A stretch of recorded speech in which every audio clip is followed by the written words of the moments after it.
and every voter can see who the Democrat who's going to run against me in 2 years, see where his or her money's coming from. That's, I think, where both sides can agree. Your question. This might be pretty boring. I'm just Joe Walsh here. You know, I can go for a boring question. I'm going to personally challenge you. I liked everything I've heard. A lot of issues have been addressed. Many of them affect me personally. I'm a breast cancer survivor, so worried to death about insurance. I'm also the daughter, first generation of an immigrant from Italy. So I guess I've grown apathetic. I don't trust politicians. When Obamacare came here is when I started really becoming active. I felt I was insulted by my representatives, and it really motivated me. And I began my own personal campaign for Joe Walsh. I never met you. I began my own personal campaign for Joe Walsh. I've never met him before. No. I'm not in politics, but I know a lot of people and women talk. And I did my best, and I voted for you. I came here today because every politician I've written to, I feel like I wasn't being heard. When I heard you were coming here today, I thought if I came and I met you and I looked you in the eye, maybe you would hear me. And I want to say to Melissa, do you hear me now? Joe Walsh, I like what I'm hearing. I want to believe in you. I really want to believe in you. So my challenge to you is please don't change. Don't lie to me, ever. If you change your view on something, stay there and just tell me why. All the issues we've addressed here, I'd say for the most part, I really support your views. So it's easy for me to support you. I don't expect you to agree with everything I agree with. I know you can't go to Washington and do it alone. But the essence of the fabric of your character and who you are is what I need to believe in. I want to know that you're going to go and not think that you're better than us and live by the same rules that you try to pass. That's all I ask of you.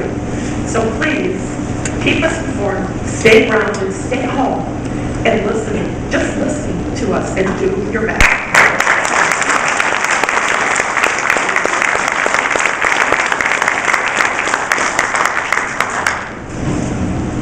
My vote's weighted heavier, but that's going to go down in history as my MVP question of the day. Let's be clear. A lot of you followed the campaign. You know what I went through. You've heard me say this. It's a pain in the rear to run for office.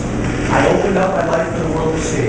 In many ways, I had no business running for office because my family wasn't in a position to do it. I wasn't in a position financially to do it. Oops. But I did it because I am so scared at what those people are doing in this country. There is no way I would have gone through all of that if I was going to go there and be like that. I would crawl. And in fact, well, I will crawl home if that's what happens.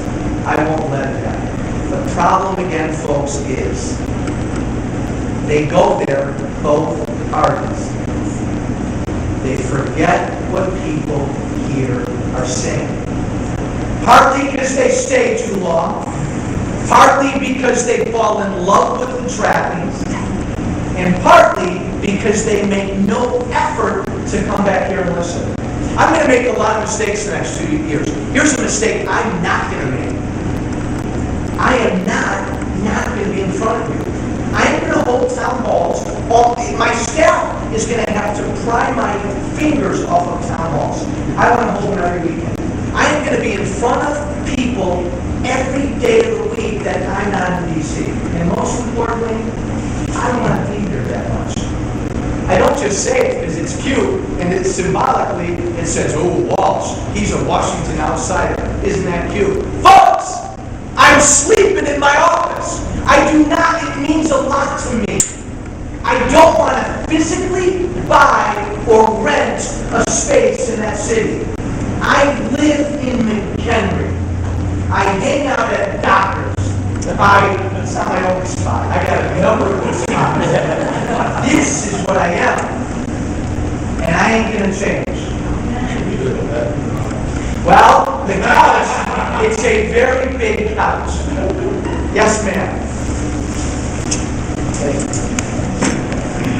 Joe, will you work to change the tax code so that families are incentivized to have children and not penalized? Remember that these children are going to grow up to support the couples who have chosen not to have children. Yes. Thank you. Yes. Questions? Yes, sir. Up front, John. Well, I got to reading some of your thoughts on cap and trade. But what I'd like to know from you is how you feel about the EPA, and that's pretty much the question. It's a pretty good question. I'm trying to figure out where you're coming from, but I forget it. I'll answer it as I go. Do we need an EPA? Melissa being hit me over the head. Walsh wants to get rid of the EPA. No.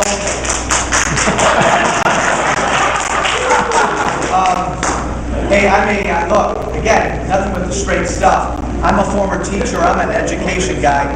I get rid of the Department of Education in the Federal Department of Energy. I got real concerns with it. Government has to somehow do what the EPA does. But boy, they're out of hand. And boy, they've gotten too big. And boy, they've gotten too cumbersome. And boy, the regulations right now, the EPA right now is an absolute hindrance towards starting and running a business in this country. So it's gotten way too big. Does that mean getting rid of the EPA? I don't know. I don't think so. Look, again, we'd be here for 4 hours. We'll do that another time. Look, I'm a limited government guy. There's a few things I want my government doing. I think the government has a role in protecting our environment. They are a million miles beyond what they should be doing. So work with me, help educate me to yank the EPA back to doing maybe 100th of what it's doing right now. And then maybe we'll get rid of it. Questions? Yes, ma'am, all the way in the back. What are your views, or what do you do about our disabled community? Out of the whole nation, we're probably in 50 versus for how we fund them here. They need a lot of help. And again, specifics I'd love to know. This goes to my core philosophy. We have a government to care for those, to be a partner in caring for those who can't care for themselves. Part of the problem when it comes to the disabled, part of the problem when it comes to the real indigent and those folks in our society who can't take care of themselves is that government's no longer doing what it should do because we've asked government to do way too much. We've asked government to help way too many people. And so the overlooked, the disabled, the indigent, the homeless, go right down the list, aren't getting their fair share now.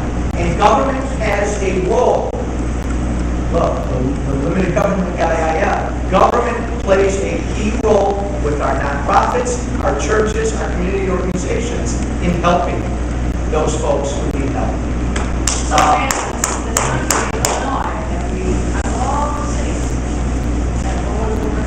Illinois is especially bad. But again, the problem is, right now our governments they got no money. They're over everything right now. And that's, folks, on us. We've asked government to do too much for everybody. Just take a look. Take a look at Medicare or Medicaid. Go back 40, 50 years.